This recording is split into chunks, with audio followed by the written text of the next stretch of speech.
Hello, writers. Welcome to session 13, where we're going to learn about how informational writers include introductions. So what would you say if you were introducing your teacher to someone? Would you just jump right in and start talking about a day in third grade? Would you just jump right in and tell them about my dog? No, we need to set up the stage for an introduction. We need to let that person know who or what it is we're going to be talking about. So this is what you need to know. Informational writers include powerful introductions, and powerful introductions get readers interested in their topic and let them know what they will be learning about. So let me show you. Here are some strategies for writing powerful introductions that we talked about in our previous informational writing unit. Some different ways you can do that is to start with a quote or excitement, go over big topics that will come up in the book, ask questions to get readers curious, a question they'll be able to answer, offer different perspectives. Some people think, others think.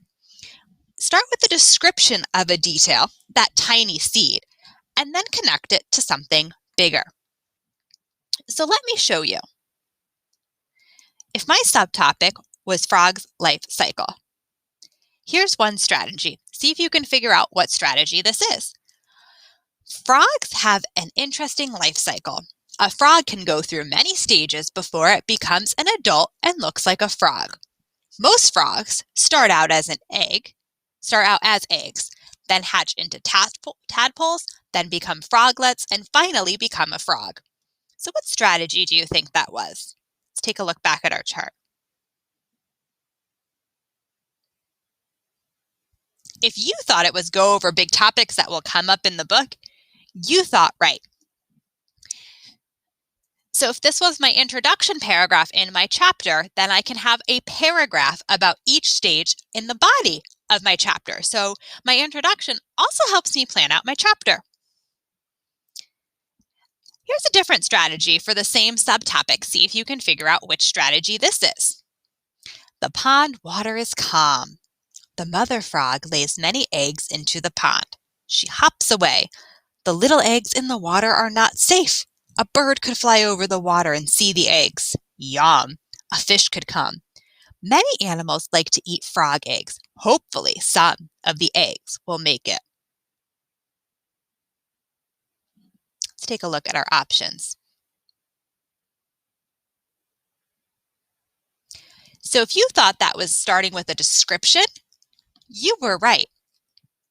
So in this one, I use description to pull my reader in and kind of set the scene of how I'm going to talk about a frog's life cycle, because their life cycle starts with laying many eggs. So it's your turn.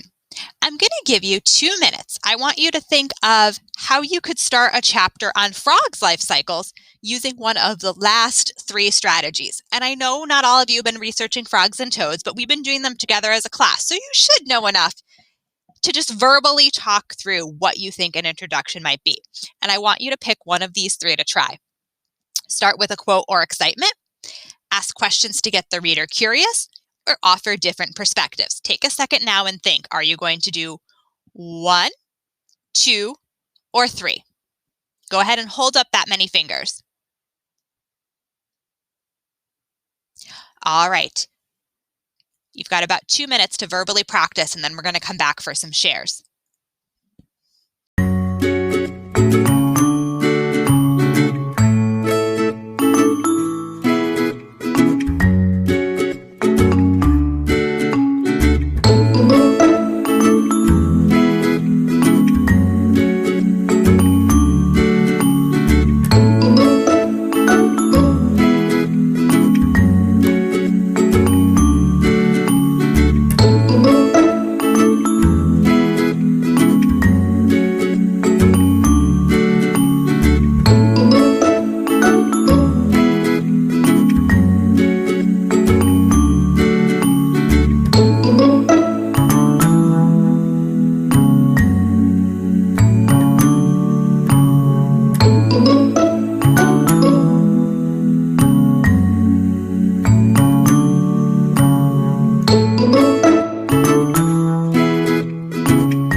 All right, writers, those were some great shares. So now let's talk about your job today. I can draft a powerful introduction for my informational chapter book. I know I'm successful when I try out at least 2 introduction strategies, and I include at least 1 strategy in my draft to begin my chapter. So go ahead and open your writer's notebook up to session 13. You have the same chart here again, and I'm going to read through it. I want you to think about which 2 you're going to try for the introduction to your chapter today. Highlight or put a star next to those when you've decided. Start with a quote or excitement. Go over big topics that will come up in the book. Ask questions to get readers curious, a question they'll be able to answer. Offer different perspectives. Some people think, others think. Start with a description of a detail, a tiny little seed, and then connect it to something bigger.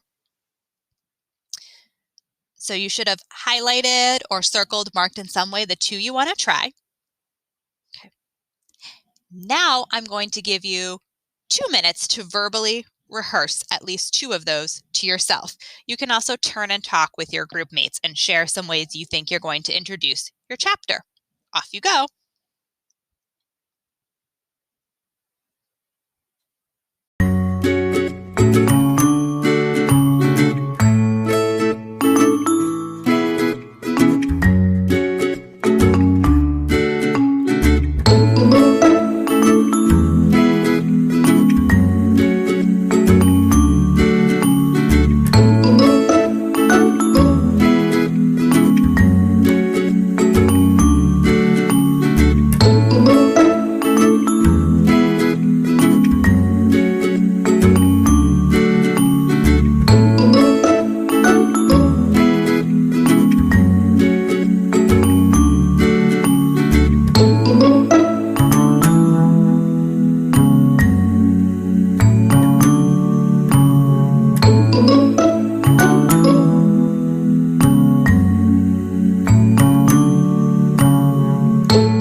All right, so now that you've had a chance to verbally practice and do a little bit of sharing, if you turn to the next page in your writer's notebook, you have a spot where it says Introduction Revision. I put this here as revision because you may have tried to write an introduction for your chapter already. And if you didn't, you can start fresh here. So think about what you rehearsed, and I'm going to give you about 8 minutes now to write, and make this the best introduction you can. If you have any extra time, make sure that you check for editing and then go back and reread the rest of your chapter. Off you go, writers.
So writers, don't forget, not only do good writers write introductions for their chapters, they also write them for their books.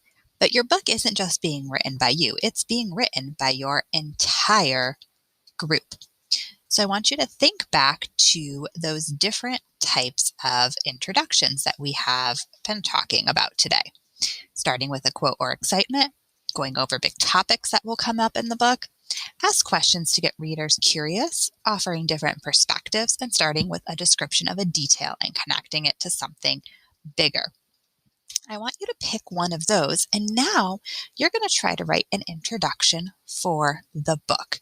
Let me show you where you're going to do that.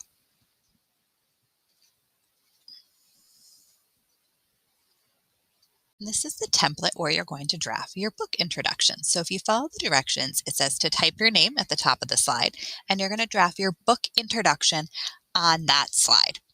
Then you're going to decide as a group which introduction you like the best or what you might want to combine from them to make your book introduction, and you're going to put that on the last slide. So if you look at this first slide, it gives a spot for a group member name, and then they're going to type their introduction here. Remember, this is not the introduction for your chapter. This is what you think the introduction for your group book should look like. And then at the very end, you have a spot to put your book introduction that you're going to make together. I'm going to give you about 8 minutes to write your introduction. If you finish early, you can go back and edit and revise your chapter. And then I'll give you some time to share and work with your classmates to come up with your official book introduction. 8 minutes, off you go, writers.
some time to work with your group mates. Read through each other's introductions and decide which one you want as the introduction for your group book or how you're going to combine them.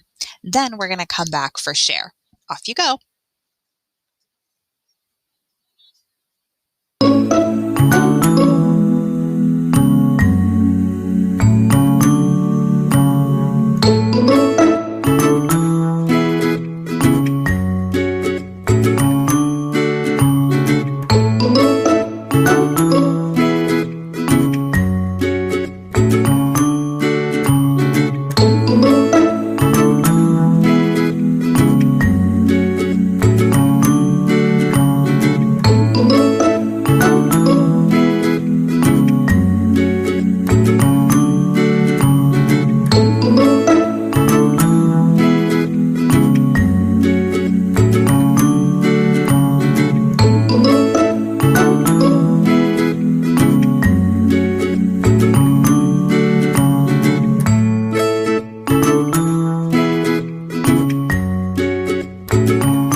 For share today, I want to focus in on the lead section of our rubric because that's what our lesson was about. And I want you to give yourself two different scores today, one for the lead of your chapter and one for how you feel the lead of your group book came out. So, did I do it like a third grader? Not yet, starting to, or yes? I wrote a beginning in which I got readers ready to learn a lot of information about the subject. Did you use any of those strategies for writing powerful introductions? Did you start with a quote or excitement? Did you go over big topics that will come up in the book? Did you ask questions to get readers curious, a question they'll be able to answer? Did you offer different perspectives? Some people think, others think. Did you start with a description of a detail, that tiny seed, and then connect it to something bigger? Awesome job today, writers.